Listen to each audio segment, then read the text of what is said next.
स्वागत है सभी श्रोताओं का कोल रेडियो की इस विशेष प्रस्तुति में। मैं हूँ मोनालिसा डे और मैं लेकर आई हूँ प्रेरणा से भरी श्रृंखला गाथाएं वीरांगनाओं की। ये कहानियाँ हैं उन नायिकाओं की जिनके बलिदान और साहस की ध्वनि इतिहास के पन्नों में लिखी तो गई है, पर समय की धूल में कहीं दबी रह गई। आज हम उन्हीं पन्नों को पलटकर आपके सामने प्रस्तुत कर रहे हैं ये कहानियाँ, ताकि उनके संघर्ष, उनकी शौर्य गाथा और उनका अमर बलिदान फिर से गूंज उठे। तो आइए आज आपको ले चलते हैं 16वीं शताब्दी के उल्लाल, जब पुर्तगालियों ने अपना व्यापार बढ़ाने के लिए दक्षिण पश्चिम तट से भारत में प्रवेश किया। पुर्तगालियों की नौसैनिक श्रेष्ठता के कारण कोई भी राज्य प्रतिरोध करने की हिम्मत नहीं जुटा पाता था। हिंद महासागर में व्यापार करने के लिए उन्होंने कार्टाज नामक एक दमनकारी परमिट लागू किया, जिसके बिना वो किसी को भी व्यापार करने की अनुमति नहीं देते थे। साल था 1525। पश्चिमी घाट के बीचों बीच बसा था एक प्रांत उल्लाल। इसी राज्य के प्रतिष्ठित चौटा राजघराने में शिव की स्वरूपा मानी जाने वाली रानी अबक्का का जन्म हुआ। अबक्का के मामा तिरुमल राय ने उन्हें तलवारबाजी, शासन व्यवस्था और प्रशासन में प्रशिक्षित करवाया।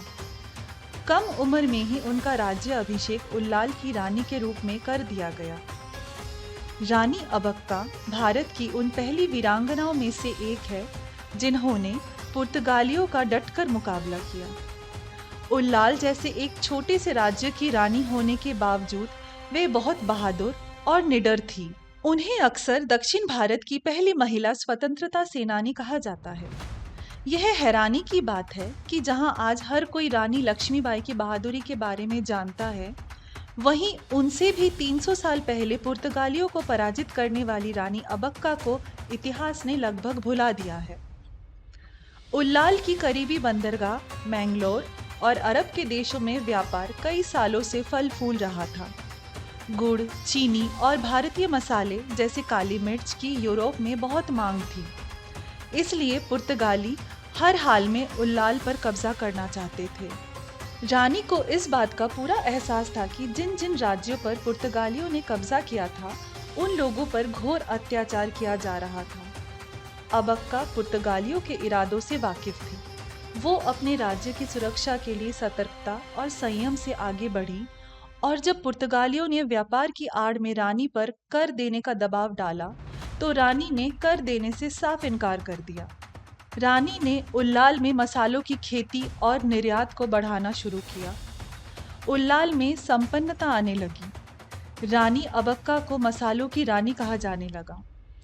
उल्लाल को हथियाने की चाह अब पुर्तगालियों का एकमात्र मकसद बन गया था। उन्होंने अब फैसला किया कि वे बाकी सारे राज्यों के साथ शांति बनाए रखेंगे और सिर्फ उल्लाल की रानी को बर्बाद करने की रणनीति तैयार करेंगे। रानी के लिए यह लड़ाई सिर्फ अपने राज्य का व्यापार बचाने की नहीं थी, यह लड़ाई थी उनके उस स्वाभिमान की जो केवल मातृभूमि के प्यार से प्रेरित था। वे कभी झुकी नहीं और हमेशा अपनी शर्तों पर जीती रही। स्वाभाविक रूप से शांत रानी और उल्लाल की प्रजा को हिंसा की कगार पर बार बार धकेला जा रहा था। 1567 में जनरल पियाक्सेटो ने उल्लाल पर धावा बोल दिया। रानी अबक्का ने अपने नेतृत्व का प्रदर्शन किया और पुर्तगालियों को हराने की योजना बनाई। उन्होंने पुर्तगालियों पर पूरी शक्ति के साथ आक्रमण कर वीरता से जनरल पियाक्सेटो का अंत किया। वीर रानी ने 70 पुर्तगाली सैनिकों को बंदी बना लिया। ये रानी अबक्का और उल्लाल की बहुत बड़ी जीत थी। रानी अबक्का के जय घोष से सारा आकाश गूंज रहा था। अपनी हार से तिलमिलाते हुए पुर्तगाली जब शक्ति का सामना नहीं कर पाए, तो उन्होंने कुटिलता का सहारा लिया। 1581 की सुबह थी। रानी अपने परिजनों के साथ अपने आराध्य सोमनाथेश्वर भगवान की आराधना कर रही थी। उनके साथ बस गिनती के ही सैनिक थे। रानी के मन में सुबह से ही आशंका थी कि आज कुछ अनहोनी घटने वाली है। तभी एक जोर का धमाका हुआ। रानी ने देखा पुर्तगाली सैनिक अपने जंगी जहाजों के साथ उल्लाल से कुछ ही दूरी पर तैनात थे। रानी की शक्ति की धधकती ज्वाला और प्रज्वलित हो गई। रानी ने वीरता से युद्ध किया पर अचानक से हुए इस हमले में रानी गंभीर रूप से घायल हो गई और अपने उल्लाल के लिए लड़ते लड़ते सूर्य की तेज में समा गई। उन्होंने अपनी आखिरी सांस पर अपने स्वाभिमान और अपने उल्लाल का सर ऊंचा रखा। रानी अबक्का की मृत्यु के बाद पुर्तगालियों को अब विश्वास था कि उल्लाल के व्यापार पर वो पूरा नियंत्रण हासिल कर सकते हैं। मगर उल्लाल में उम्मीद की किरण एक बार फिर जागी। वही रूप, वही शौर्य, स्वाभिमान की वही चिंगारी। दिखा ये सब कुछ इस बार अबक्का की बेटी में, जिन्होंने अपनी मां की गौरवशाली गाथा को जीवित कर दिया।